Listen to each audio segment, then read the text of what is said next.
Voy a iniciar este nuevo formato en el que voy a sacar el nodo, ¿no? El noticiero documental que suelo hacer en los directos. Lo voy a sacar de los directos, lo voy a hacer con un vídeo aparte. No sé si esto os gustará este formato, pero en cierto modo viene por un mosqueo que me pillé ayer, porque después de mucho darle vuelta, de intentar reconectar, pues di por imposible hacer el directo de ayer, hasta que me indicaron que era un fallo generalizado y por suerte pues se me pasó la angustia y después de 4 intentos pues ya lo dejé por imposible. Y no sé si hoy estará resuelto este problema, pero por lo menos voy a hacer este vídeo porque la verdad es que tenía preparadas muchas diapositivas para comentar con vosotros y pues no, se han quedado en el tintero, me he quedado con las ganas. La primera diapositiva, lo primero que os quería comentar es que he encontrado esta serie de fotos. Yo no lo había visto. Estas cosas sí son muy común de ver con los vehículos de época soviética, esos vehículos preparados para hacer vadeos, pero no lo había visto nunca en un M1 Abrams. Este M1 Abrams está con los marines.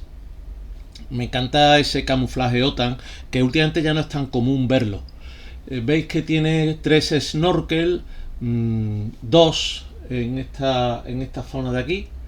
Entiendo que uno es la toma de aire del motor y la otra será la toma de aire de un motor secundario, que eso es algo bastante común en los vehículos norteamericanos, tener un motor secundario para alimentar la electricidad del vehículo y no tener que estar forzando el motor principal, en circunstancias que el vehículo está parado y bueno, pero hace falta la electricidad dentro del vehículo. Entonces, bueno, yo no soy gran conocedor del M1 Abrams, sí sé que en los M48, por ejemplo, estoy pintando uno y tiene hasta su pequeño tubo de escape de salida. Los Sherman también era, cuando los que enviaron los norteamericanos con los soviéticos, pues el motor secundario era algo que agradecían mucho a las tripulaciones soviéticas, ¿no? Con el frío. Pues ahí veis esos 2 tubos que entiendo, corregirme en los comentarios los que sepáis más que yo del M1 Abrams, cosa que es muy fácil saber más que yo, porque la verdad es que es un vehículo que visualmente lo conozco, lo reconozco visualmente cuando lo veo, pero avanzo poco más. Y luego tiene esta salida de gases. Ya sabéis que el M1 Abrams tiene un motor de turbina. Fue el segundo vehículo después del, si no me equivoco, después del T-80. El T-80 fue el primer carro de combate que utilizaba un motor de turbina.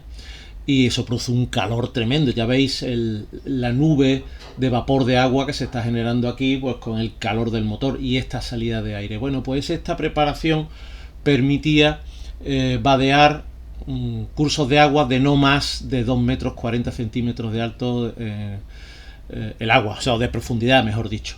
Ahí veis cómo esa salida de gases tiene un aspecto muy parecido a la del T-80, es curioso. Y luego veo aquí esto que yo diría que eso es un aparato de aire acondicionado, o no sé qué es lo que puede ser. Vosotros, ya os digo, si sabéis algo más al respecto,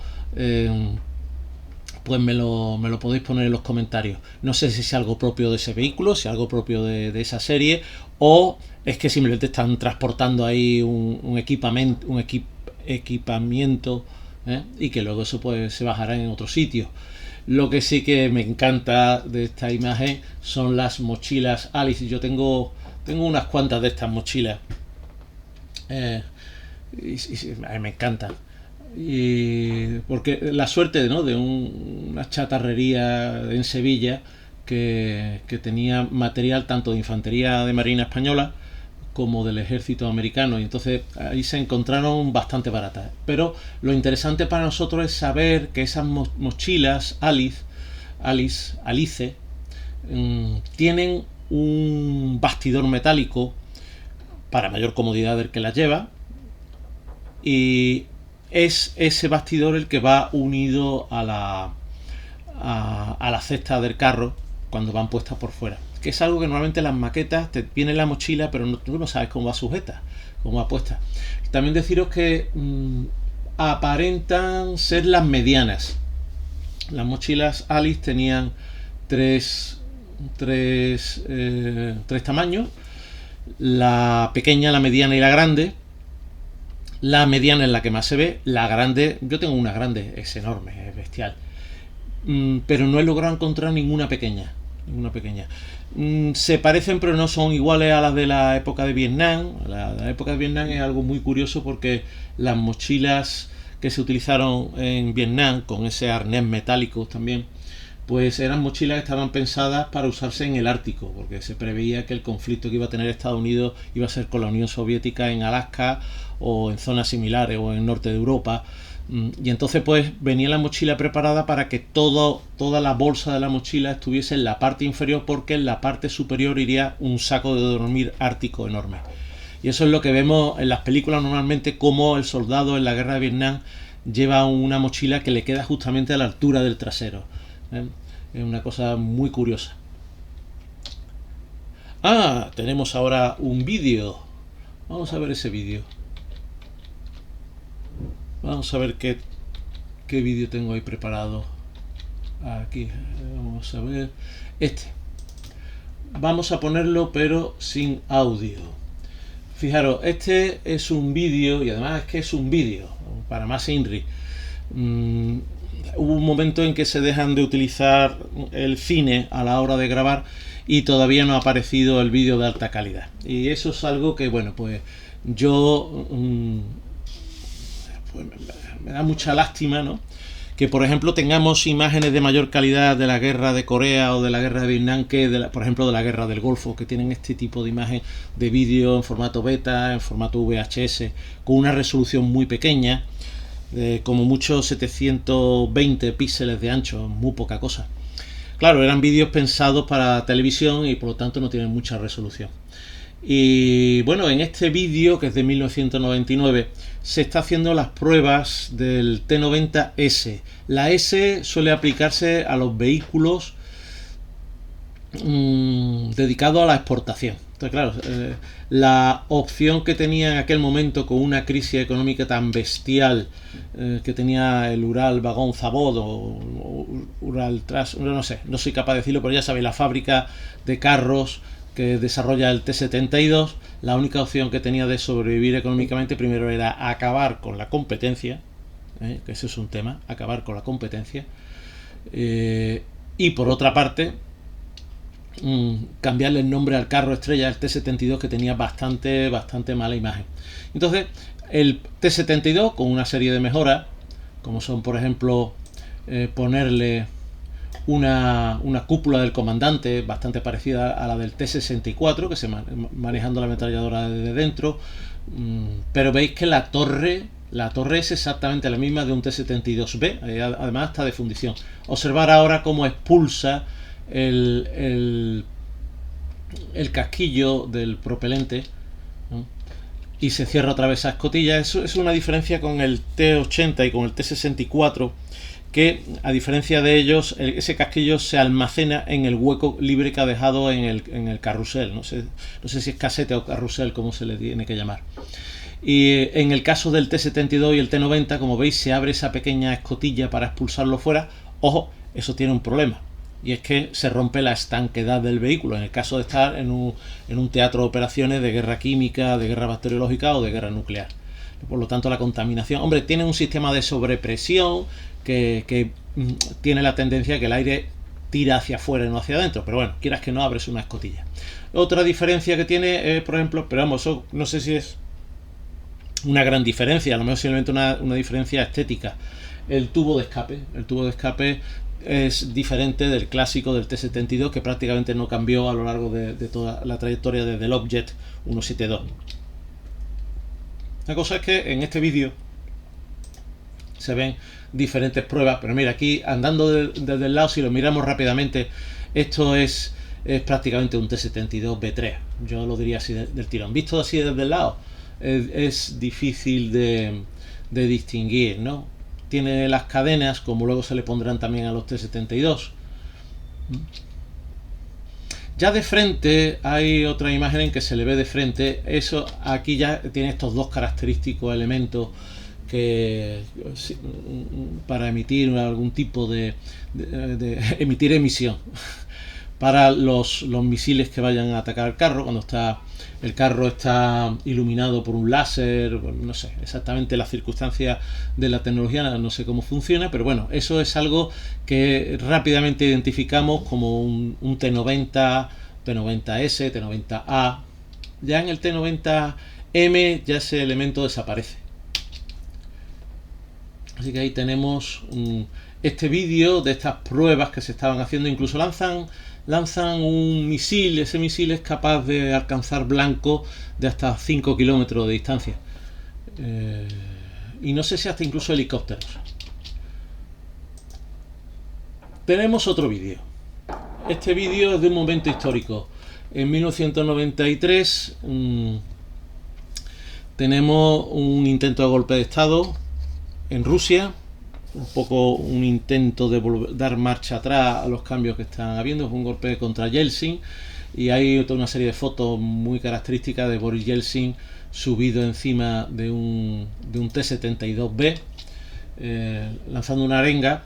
En este momento estos carros estaban apostados enfrente, creo que es del Parlamento. Incluso disparan contra la fachada del Parlamento, que es un edificio, a diferencia de lo que podemos tener en mente con el Parlamento de España, que es un edificio así más monumental. Este era un edificio más con pinta de edificio de oficina, muy vertical. Entonces los impactos dieron en la fachada y se veía cómo volaban los papeles. Fue algo que todos vimos en aquel momento en el telediario, en 1993. Pero desde el punto de vista modelístico, que es lo que nos interesa, a mí me llama mucho la atención. Bueno, para empezar, me llama mucho la atención que en este momento, ya con la Unión Soviética disuelta, la división de tanques de guardia que acudió en el golpe de estado estaba formada por T-80UD. El T-80UD, que es este que estamos viendo ahí ahora mismo, que además era el que fabricó Dragón en su día, es el que sacó Dragón, porque gracias que durante aquel golpe de estado estos vehículos fueron fotografiados, vamos, por todas partes. Dragón sacó la maqueta, pero Concorde sacó libros donde había una cantidad de fotos bestiales, porque ya os digo que en aquel momento este vehículo estuvo muy presente en los medios de comunicación y se fotografió desde todos los puntos de vista. Y lo curioso es que, a pesar de ser la división de guardia que estaba en Moscú, pues es un vehículo de fabricación ucraniana. Es la versión ucraniana del T-80U. ¿Y en qué consiste esa versión ucraniana? Bueno, pues el T-80U, para empezar, no tiene la cúpula como al estilo del T-64, sino que tiene la ametralladora no está puesta en la cúpula, sino que tiene un montón de puntos en la torre donde se puede ensamblar la ametralladora. Luego, también otro elemento con el que se puede distinguir es el snorkel que lleva, que es un snorkel chiquitito parecido a los del T-64, porque el T-80UD es un poco como si fuese la venganza ucraniana. En un momento dado se dijo, bueno, vamos a hacer un carro más evolucionado, y propusieron al T-64 ponerle un modelo de torre más espaciosa, más moderna, y el motor del T-64 pasar de 5 a 6 cilindros. Y se dijo que no, que se iba a hacer un motor de turbina de gas. Bueno, se fabricó en la fábrica de Omsk, en Leningrado, el T-80. Y bueno, en Ucrania lo que hicieron, pasado un tiempo, cuando sale el T-80U, que utiliza esa torre que se había diseñado para el T-64, pues cuando en Ucrania se empieza a fabricar el T-80U, lo que hacen es ponerle el motor diésel, no el motor de turbina, el motor diésel que ellos tenían pensado para repotenciar al T-64, un motor de 6 cilindros. Y estos son los que estaban en aquel momento.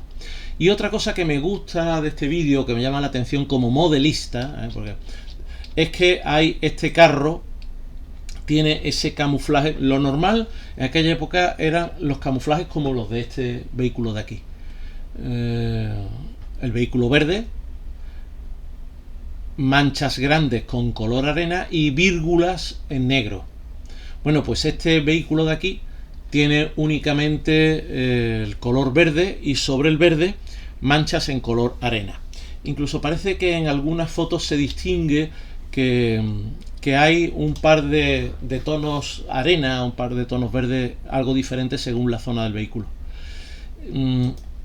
Es un poco, si yo algún día pinto un T80 con este camuflaje, es un poco un resarcirme de esa ilustración de Ron Wallstad, de ese Panther G que hizo en verde y arena, que malinterpretó el camuflaje ese en tonos que eran en verde y en marrón chocolate, ¿no? Pero esa ilustración de Ron Wallstad tan chula, y que bueno, nos quedamos con las ganas de ver ese camuflaje. Pues yo, si pinto mi T80 UD, que tengo ya terminado desde hace muchísimo tiempo, pues probablemente lo pinte en esos dos tonos, como este que tenemos aquí, ¿eh? Pintarlo primero en verde y luego añadirle las manchas grandes en color arena.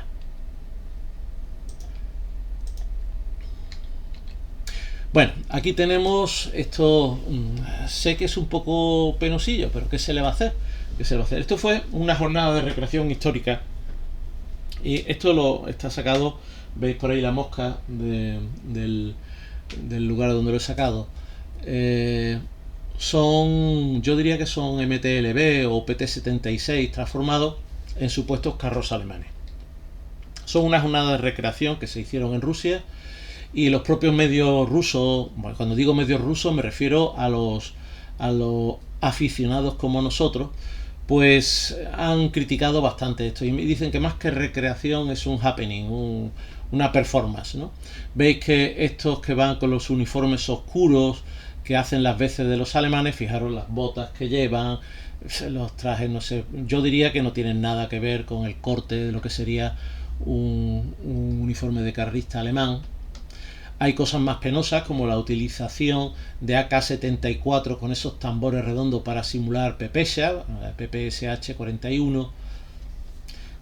Fijaros cómo los zapatos, las botas que usan con estas polainas, pues son las botas de los trajes NBQ, o sea, están reutilizando algo que por otra parte en Rusia es muy común, porque en cualquier centro, cualquier instituto, cualquier hospital, cualquier cine, tienen sus refugios en caso de guerra nuclear, y entonces pues están surtidos de máscara antigas y de trajes NBQ. Entonces me parece que la han usado pues para hacer esta recreación.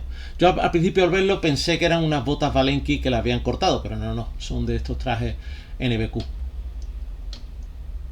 Ahí tenéis otra vista de... Este sí se ha logrado hacer con una pepesa. El cinturón que lleva no es el correcto. Bueno, es difícil hablar. Estos son los fondos de Mosfilm.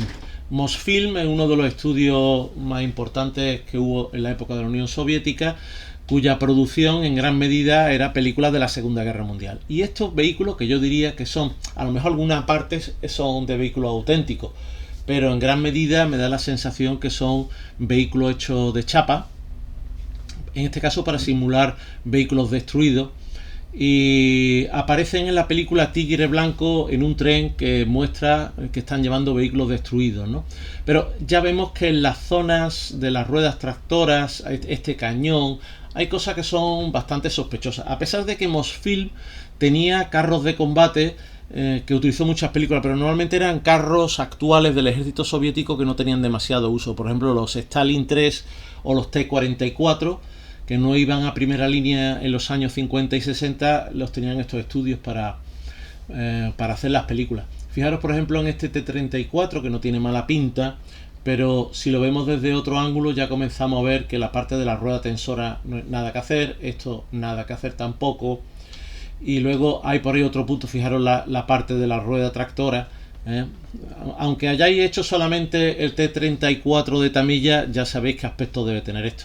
Entonces estamos ante un vehículo hecho de atrezo. Ojo, que esto yo no lo desprecio en absoluto. Ojalá muchas de las películas americanas que se han hecho fabricasen vehículos de atrezo, y no simplemente coger un M47 y pintarlo de gris.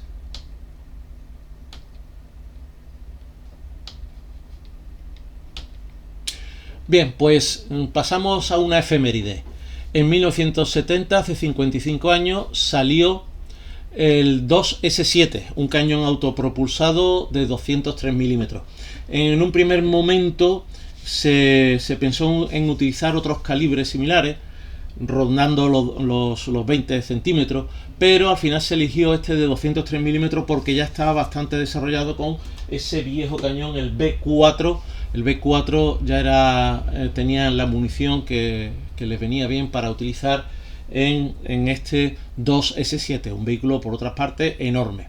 Aquí, para ilustrar la noticia, tenemos una foto de esas fotos que sacaban los espías norteamericanos de las maniobras soviéticas. Entonces, o de las fotos que se publicaban en los medios especializados soviéticos, muchas veces muy retocadas. Aquí veis como todo el fondo ha sido aerografiado, pues para no transmitir información o para resaltar el vehículo. Fijaros, esta foto es del año 1947 en Poznań, Polonia. Y veis esto en lo que era la República Democrática Alemana y en Polonia era algo bastante común en esos años, todavía no llegando a la década del 50, en el que gran cantidad de King Tiger, de Stalin II, Panther, de estos grandes vehículos que eran difíciles de quitar del sitio, sobre todo si se encuentran como este, que no tiene ni una sola rueda que permita ser remolcado. Pues estos vehículos, hasta que se llevaron a chatarrar, tuvieron una utilidad pues como anuncios. Ahí tenéis cómo la gente lo ha pintado de blanco y o bien lo ha empapelado con carteles, o directamente, pues aquí hay uno que yo diría que es una droguería, ¿no? Está en polaco y pone droguería, Poleka. Luego también tenemos por ahí Artikulov, Centra, y luego uno que hace fotoreportajes, ¿no? Fotoreportier. Es curioso, y además sería chulo hacer un diorama con este tipo de cosas. Ahí veis como en una misma calle tenemos un Stalin 2 y otro detrás en el que pone Universum. Universum es lo que está anunciando. Entonces, casi como una valla publicitaria, pero hecha con un Stalin 2. Ahí tenéis hasta incluso la dirección con todo lujo de detalle de dónde está este fotoreportero, que yo no sé, supongo que se dedicará a hacer fotografía de boda y bautizo. Y aquí pues veis que hay bastantes también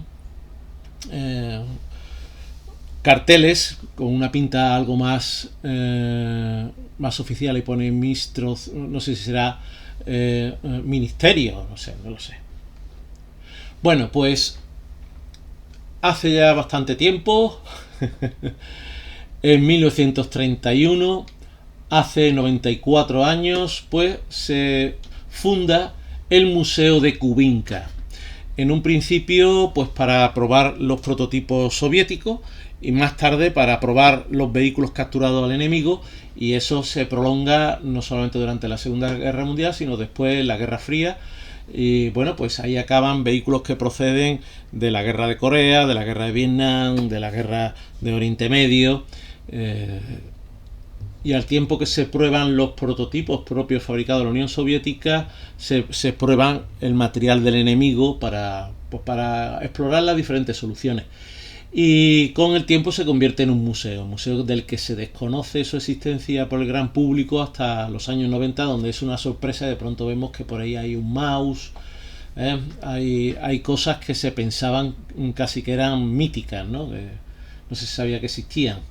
El carro con 4 cadenas, ¿no? El Object 279. Mira, esto es de la película Liberación, una película de los años 60 que intenta reflejar la batalla de Kursk con mayor o mejor o peor suerte. Eso sí, la película es una película de 10 horas. La película recoge desde el principio de la Segunda Guerra Mundial hasta el final, hasta la toma de Berlín. Este es del segmento dedicado a Kursk y es realmente espectacular. O sea, la película no es buena película. Intentan con los actores buscar a actores que se parezcan mucho a los personajes históricos que representan, pero por ejemplo veis que en Kursk ponen a T-34-85. Luego veremos cómo hay aquí un T-62, hay Stalin 2 que están camuflados para parecer Panther. En ese sentido, pues deja un poquito de desear, pero ves una cantidad de soldados, de carros de combate, de aviones, en una escena filmada de un modo muy espectacular.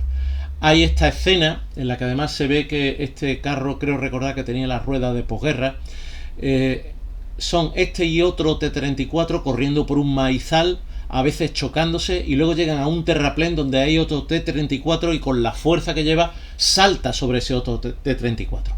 No sabemos cómo quedarían los que van dentro, los actores o los tripulantes, porque el salto vivido de dentro tuvo que ser algo épico. Aquí veis otra escena en la que aquí hay un Stalin 2, en primer plano otro Stalin 2, que están camuflados para parecer o para simular Panther, nada que ver. Aquí tenemos unos Tiger, que este yo diría que es un T-44, este no sé, porque tiene unas cadenas muy anchas, no sé exactamente esas cadenas la procedencia que serían. Las cadenas tienen bastante buen aspecto, pero la torre, algo tiene la torre que no cuadra, es demasiado baja, la forma no es correcta. Y aquí detrás veis dos Stalin 3, también haciendo las veces de carros alemanes, que es curioso porque salen haciendo de carros alemanes, de carros soviéticos, los mismos modelos una y otra vez. Aquí otra escena, este es un soldado alemán que después de haber sido alcanzado su carro intenta volver a sus líneas, y veis aquí un Stalin 2 también maquillado para parecer, no sé si un Panther o un King Tiger. Y aquí pues estos famosos, estos son los dos de antes, ¿no? El que tiene las cadenas que no están nada mal, y este otro que es un T-44. Aquí una de estas trazadoras que veíamos en Fury también. Aquí en el cine soviético, el cine ruso, las trazadoras las suelen utilizar mucho. Hombre, es un efecto muy llamativo, muy curioso, porque se puede hacer simplemente rotoscopiando la película, y es un efecto que queda muy bien en cine. Si te pasas, puede pasarte lo de Fury, que parece que estás viendo la Guerra de las Galaxias. Aquí la lucha ya cuerpo a cuerpo con las bayonetas, y bueno, soviéticos contra alemanes, y ya hasta incluso te ponen un filtro rojo para que la escena sea lo más épica posible. Bueno, pues siguiendo en Kursk, aquí tenéis un Ferdinand 232, y aquí veis que está ya capturado por los soviéticos, pero resulta que en el 2017 se han encontrado restos, no sé si son exactamente de ese mismo en este caso Ferdinand, pero se han encontrado estos restos de este Ferdinand en el mismo territorio de Kursk. Supongo que este estará ya en manos de estas colecciones occidentales que están restaurando todo tipo de vehículos. Yo tengo mis dudas con respecto a si eso es correcto o no. Pero bueno, nos gusta verlo, eso es innegable. Veis que incluso mantiene la pintura original. Hombre, no van a repintar algo o sea, lo desenterrado, o sea, estaba enterrado desde entonces. Tiene aquí sus números para identificar el vehículo, restos de la insignia que tiene aquí, el águila, yo diría que es un águila, ¿no? Lo que hay ahí, y restos de la pintura que había debajo, que parece que estuvo en un principio, antes de convertirse en un Ferdinand, pintado en Panzergrau, ¿no? Y debajo se ve el rojo imprimación, y más debajo todavía el color acero. Aquí veis el número, los que seáis entendidos en el Elephant y el Ferdinand, pues con este número seguro que sois capaces de saber exactamente de qué vehículo estamos hablando. Impresionante este blindaje añadido con esos pernos. Bueno, es verdad, está sacando un Stalin 2 nuevo. Siempre es interesante ver uno de estos carros nuevos, y ya tiene el arte para la caja. Está chulo. No sé si el color representa un vehículo pintado de invierno o simplemente un vehículo que está en un verde muy clarito. Yo diría más bien que es lo de invierno, pero como siempre tenemos una ilustración bastante chula. Esperemos que el vehículo le haga justicia. Estos son los 3D. La misma empresa Vesda nos avisa que cuando veamos estos 3D, el vehículo está todavía en fabricación. Esto es el 3D para que la máquina fresadora dirigida por ordenador genere los moldes, pero que luego las texturas y las soldaduras se añaden a mano en el molde. Lo hace un operario sobre el molde. O sea, por eso en estos 3D aparecen las superficies lisas y no aparece prácticamente ninguna soldadura. Aparece algo de la soldadura por aquí y por aquí, pero claro, luego ya el aspecto final lo hace un operario para darle un poco ese aspecto más aleatorio, ¿no? Más random, como dicen ahora los jóvenes. Chulo, está chulo. Tendré ganas de pillarme uno, ¿cómo no? Eso sí, los cables de arrastre te vendrán con una pieza de plástico. No sé qué maqueta había últimamente que tenía las dos opciones, que traía la pieza de plástico y también los extremos para ponerle el cable. Y fijaros que trae una lona enorme, esta lona enorme en el guardabarro, cosa que los vehículos, las lonas están siempre omnipresentes y no siempre las hacemos las maquetas, Aquí tenemos una foto de 1942, un T-34 con un agujero importante en esa parte de la torre. Resulta que en ese año los soviéticos se quedaron un poco sorprendidos con la potencia de los cañones anticarro que empezaron a poner en el frente los alemanes, porque ahí se comenzó a utilizar el cañón de 50 milímetros y de 75 milímetros. Incluso juzgaron mal este agujero porque midiéndolo pensaron que era un cañón de 57, pero claro, era de la potencia que le había pegado en esa zona. El agujero era bastante más grande de lo que esperaban. Pero ese año fue el año en que se empezaron a ver en el frente cañones de semejante calibre. Aquí tenéis también otra cosa curiosa. Esta foto ha producido bastante río de tinta. Es un BUT Panzer, inicialmente pensado para enviar a África, pero bueno, la guerra de África se acabó y acabó en otras partes. Pero veis que las cadenas de este T-34 son extrañas. Bueno, tiene otras modificaciones, este Jerrycan aquí, el faro Notec, estos dos faritos, tienen modificaciones germánicas, pero lo que más llama la atención son las cadenas, y es que son las cadenas de un Panzer 1F. Además aquí en este texto nos lo indica. Pero veis, es curioso, esto es otra cosa para hacernos nosotros en una maqueta.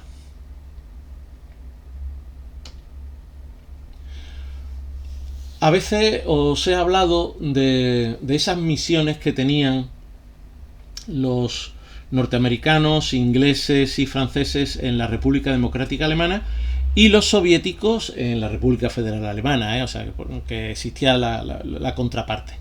Y estas son las fotos que hicieron en la República Democrática Alemana estos observadores, ojeadores occidentales de la aparición del T-80, en este caso el T-80BV. Aquí lo tenéis sin el blindaje reactivo, porque muchos de estos vehículos salieron de la fábrica sin el blindaje reactivo, a la espera de que saliese el blindaje reactivo, o directamente lo quitaban para las maniobras, pues para que no pasase lo que pasó, entre otras cosas.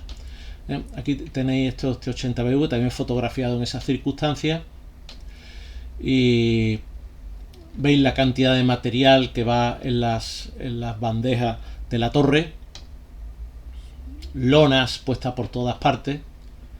Dudo que esa lona, si el vehículo se pone en funcionamiento, se quede ahí porque habría serios peligros de que saliese ardiendo. Va una lona normal y encima una red de camuflaje. Y luego en esta parte de aquí, ahí hay algo que yo no logro identificar del todo. Bueno, pues en una de estas misiones pasó lo que no querían que pasase, y es que los ingleses se llevaron de vuelta un ladrillo de blindaje reactivo a Inglaterra. Son las cosas que intentaban que no ocurriese. En teoría estos señores no tenían que abandonar el vehículo, y el vehículo no tenía que ir en determinados sitios, pero a veces abandonaban el vehículo, y más que eso, si podían birlar algo, lo birlaban. ¿Qué se intentaba hacer? Pues lo que vais a ver en este vídeo. O sea, a pesar de que tenían libertad de movimiento, pues muchas veces se intentaba entorpecer el movimiento. Aquí se cruzan de pronto de frente con una columna de vehículos blindados soviéticos, y este, que se da cuenta, dice, pues vamos a intentar cerrarle el paso. Como veis, no van armados. La intención no es matarlo a tiros, sino simplemente retenerlo y hacerles pasar un mal rato, ¿no? Pero en este caso tuvieron suerte y lograron huir. Otras veces se encontraron con soldados que tenían menos escrúpulos y se liaron a tiros, y hay casos de estas misiones que acabaron con fallecimiento. Estos señores fueron los que cogieron ese ladrillo. No, me equivoco. Esos señores eran los que acabaron en este coche. Y en este caso, el tema no acabó nada bien. Veis que es un camión de la República Democrática Alemana, del NVA. Incluso veis aquí un regulier con los clásicos cinturones blancos. Y esos señores, no, me había equivocado, estos dos, pues ahí se le acabó la carrera. Veis que manejaban un Opel. Estos coches estaban muy modificados, pero a pesar de todo eso, yo diría que este otro es un Mercedes por el tipo de faro. No sé, no soy muy entendido en coche. Vamos a ver otro vídeo.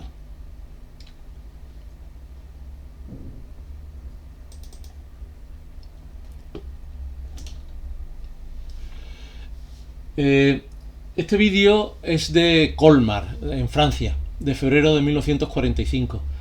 Veis, es un Jack Panther, un Nashorn, incluso creo que se llega a ver por ahí un Sherman.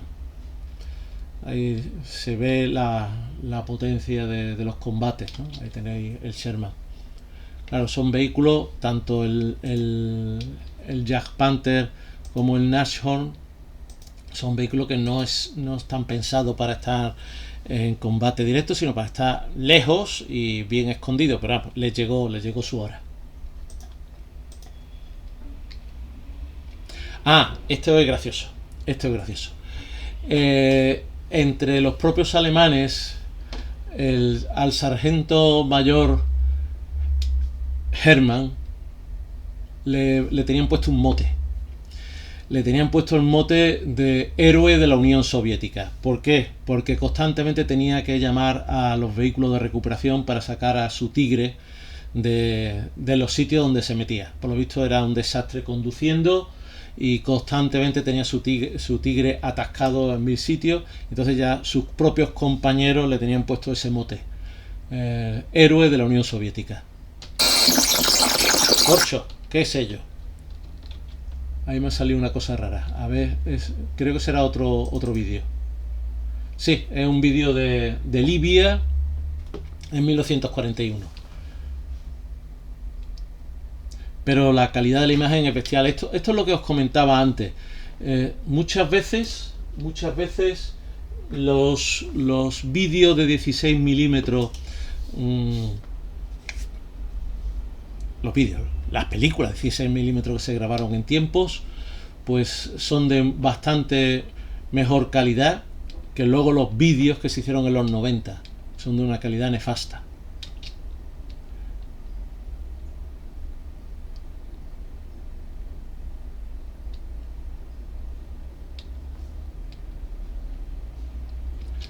Bueno, no sé hasta qué punto esto, a ver si luego van a ser del British Paté, o me van a decir que fomenta la no sé qué, no sé cuánto. Así que vamos a pasar rápidamente de este vídeo. En 1958, hace 67 años, pues salió el Tupolev 22, el Tu-22. Me encantan estos aviones, y eso que yo no soy avionero. Y no sé, la idea que tengo en la cabeza es que estos no son bombarderos. Sí son bombarderos, o son cazas a larga distancia. Había uno de estos que estaban pensados para eso, para ser cazas que capturasen, entre comillas, a los SR-71, pero me parece que me estoy confundiendo con otro. Pero vamos, lo que es innegable, la estética de este avión. Mira, aquí tenéis un SU-152, no confundir con el ISU-152, que se le parece tanto, pero en este caso está basado en el KV y el ISU-152 está basado en los carros Stalin. Aquí tenemos otro vídeo, a ver qué me depara esto. Ah, bueno, esto es terrorífico. Esto es Okinawa. Y toda la tripulación del Sherman acabó calcinada. Estamos hablando de un Sherman que pasó en Okinawa por encima de una mina y acabó volcado y ardiendo. ¿Y qué pasó? Pues hay que tener la fecha, incluso, en una especie como de claqueta del periodista. ¿Qué pasó? Pues que estos carros Sherman tenían algo que no tenían los carros de la época, no lo tenían todo. Era el suelo, una especie como de, no me sale mismo la palabra, una bandeja debajo, como un cubo debajo de la torre, para que cuando la torre girase, pues girase con él todo y la tripulación. ¿Eso qué problema tenía? Que en estos casos la tripulación no podía acceder a la escotilla de escape de abajo. O sea, se quedaban atrapados ahí. Entonces, no sé si en modelos posteriores ese tema lo solucionarían, pero de luego la imagen es terrorífica. Esto es interesante. Ahí tenéis una silueta, no sé si lo distinguís porque la calidad del vídeo no es muy buena. Esta silueta en negro sería el perfil del T-64A de la zona del motor comparado con la misma zona. No sé si está un poquito exagerado, pero bueno, de un Leopard, de un M60 o de un Chieftain. Te comparan el volumen en metros cúbicos. Si el T-64 ocupa 2,6 metros cúbicos, el Leopard, la zona del motor, sería 5,2 metros, en el caso del M60 4,7 y en el caso del Chieftain 5,4. Entonces, hombre, la comparación es un poco injusta porque es verdad que estamos hablando de esas medidas, pero estamos hablando también de vehículos con diferentes pesos, con diferente número de tripulación y con diferente comodidad del interior. El T-64 como el T-72, el T-80, el T-90 son casi como un Fórmula 1, que el tío entra dentro y poco espacio más. También la comparativa es tremenda, ¿no? Entre el Chieftain, la silueta del Chieftain y del T-64, del Leopard y del M60. Me da la sensación además que la imagen no tiene la relación de aspecto como debería ser, porque lo veo todo como muy aplastado, pero bueno, nos podemos hacer una idea de la diferencia de tamaño de estos vehículos. También aquí tenéis, este es el clásico blindaje frontal del T-72 y del T-64 en las primeras versiones, que tenían unas chapas de acero homogéneo aquí afuera, luego unas chapas de un material blando, creo que le dicen textolite, que es como si fuese fibra de vidrio con algún tipo de resina, y luego otras chapas de acero blindado. Y entonces, claro, la idea es que al llegar se atraviese la chapa blindada con la resistencia propia de la chapa blindada, luego aquí con el material blando ese chorro de energía se disipa y luego ya no llega a atravesar el último, ¿no?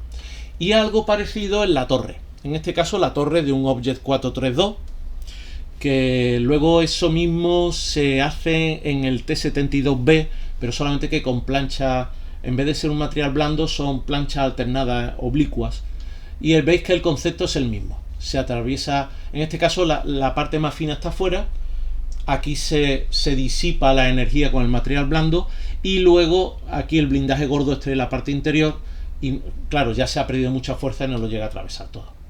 Eso también se intenta hacer insertando unas bolas de cerámica en la torre. No sé hasta qué punto esto se hizo, pero sí sé que, por ejemplo, en el T-72A la idea es meter como unas barras cilíndricas de vidrio.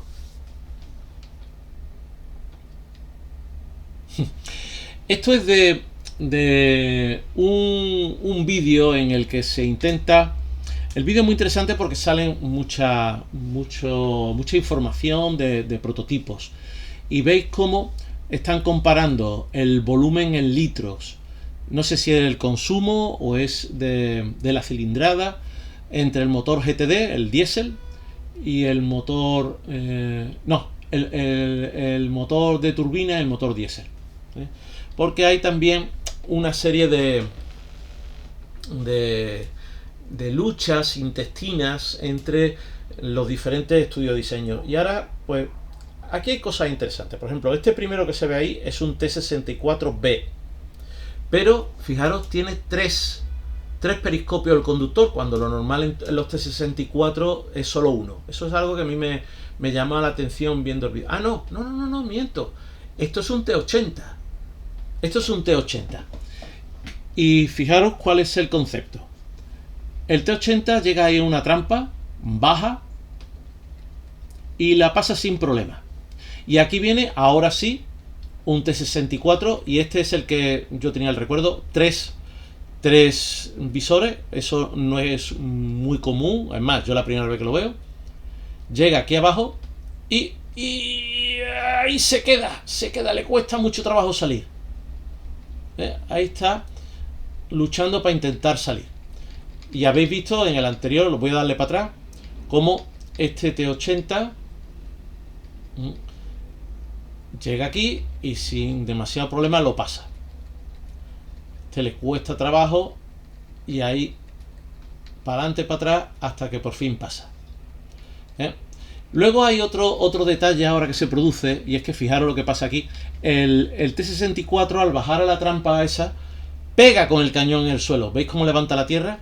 Y eso, ¿por qué os lo comento? Porque es que cuando se estaba haciendo la evaluación del T64, T72 y T80, una valoración negativa que le daban al T64 era que en estas circunstancias el cañón pegaba en el suelo.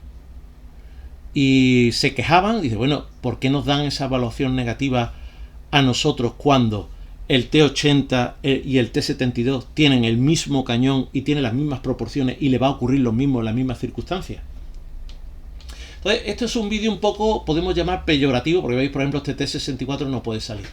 Y el vídeo peyorativo sigue cuando muestra a un carrista soviético abriendo la zona del motor de un T80, y aparece ahí como un señor con su llavecita dando vueltas, y por el contrario lo contraponen a estos abriendo la parte trasera del T64, utilizando esa palanca, usando la musculatura para levantar para arriba la tapadera, o este que está en un T72 casi metido y que parece que se lo ha comido para poder acceder.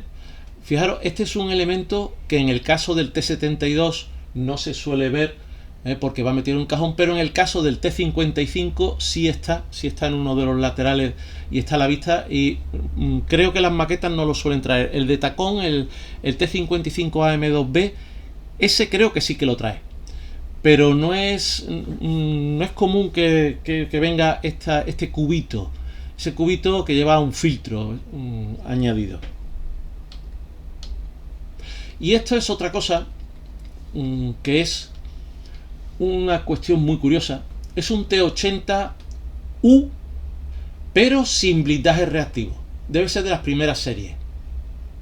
Fijaros cómo tiene los botes lanzahumo directamente sobre la torre, y que en la parte frontal del casco pues tiene, en este otro vídeo se ve mejor, tiene simplemente una plancha blindada soldada como los T80B. De hecho, yo estuve peleándome con la inteligencia artificial, mandándole la foto para que me lo identificase, y me decía que era un T80B. Pero como podéis ver, tiene la estación, la cúpula del comandante con la ametralladora, como el estilo T64, como luego fue en el T80UD. Y es un vehículo que me ha llamado mucho la atención, junto con el T64 con 3 periscopios.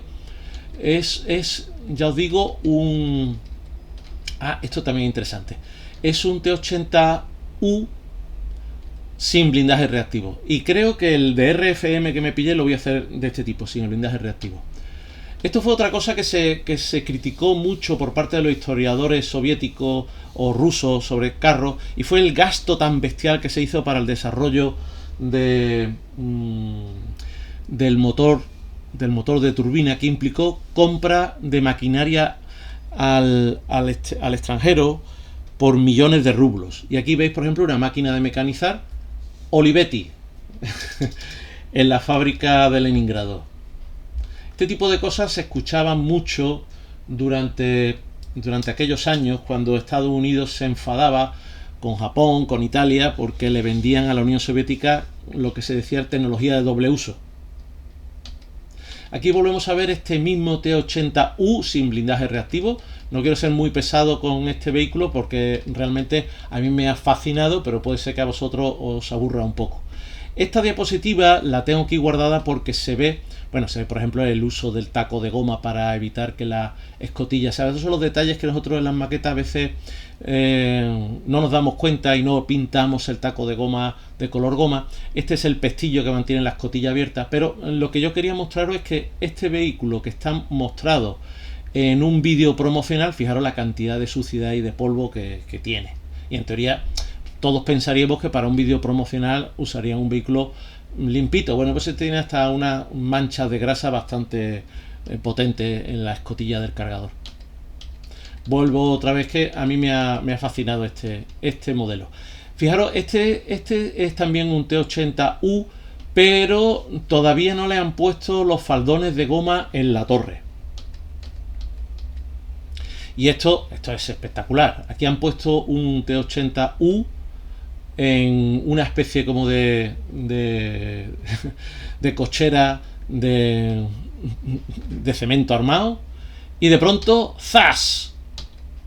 Le han pegado, y después parece ser que el bicho sigue andando.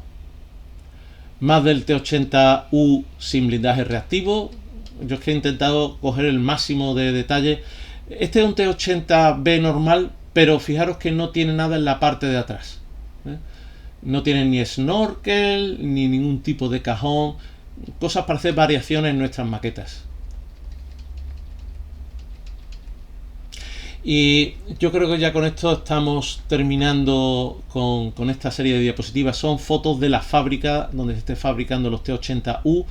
Y estamos hablando ya de los años finales de los 80 a los 90. Fijaros qué calidad de imagen. El vídeo está bastante mal. Fijaros, es un T-80U bastante moderno. Y ya creo que ya por último tenemos tapados por las lonas, esas lonas que no debemos olvidarnos en nuestras maquetas, que tienen muchas utilidades. Bueno, pues espero que no se os haya hecho demasiado largo. Ya sabéis que la razón de ser de este vídeo ha sido el mal rato que me llevé ayer intentando hacer un directo, y cómo ese directo fue absolutamente imposible. He echado casi una hora en haceros este nodo. Espero que sea de vuestro interés, y si veo que efectivamente es de vuestro interés hacer esto como un vídeo y no dentro del directo, pues lo seguiré haciendo, ¿vale? Bueno, pues ya sabéis que intento estar con vosotros unas cuantas veces en semana y que me lo paso genial.